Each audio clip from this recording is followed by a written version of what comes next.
Igan, makalipas ang isang taon, arestado ang lalaki wanted sa pagpatay sa kanyang kaibigan sa loob ng Manila North Cemetery. Ang ugat umano ng krimen, selos. Hindi nagbigay ng pahayag ang akusado. May unang balita, si Bea Pinlac.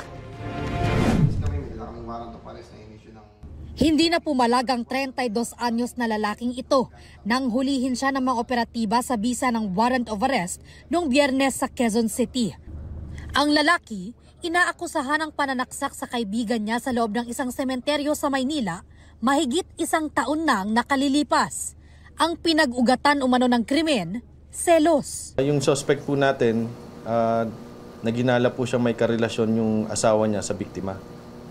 Kaya po doon sa nagselos po siya, kaya siguro nagawa niya yung krimen. So dahil doon, pinagsasaksak niya yung biktima natin sa loob mismo ng North Cemetery. Nagtago raw ang akusado matapos ang krimen hanggang sa makita siya ng isang concerned citizen sa barangay St. Peter. Tawag po ng mga concerned citizen po to sa amin na may kahina-hinalang ali-aligid lang sa areas, lalo na sa mga restaurant. Ito pala ay yung suspect sa pananaksak sa North Cemetery. Binantayan na po namin yung kahabaan ng Banawe at namataan po namin siya nakasakay sa jeep.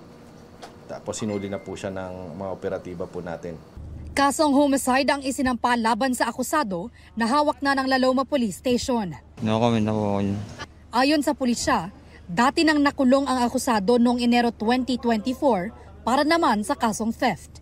Ito ang unang balita. Bea Pinlac para sa GMA Integrated News. Igan, mauna ka sa mga balita, mag-subscribe na sa GMA Integrated News sa YouTube para sa iba't ibang ulat sa ating bansa.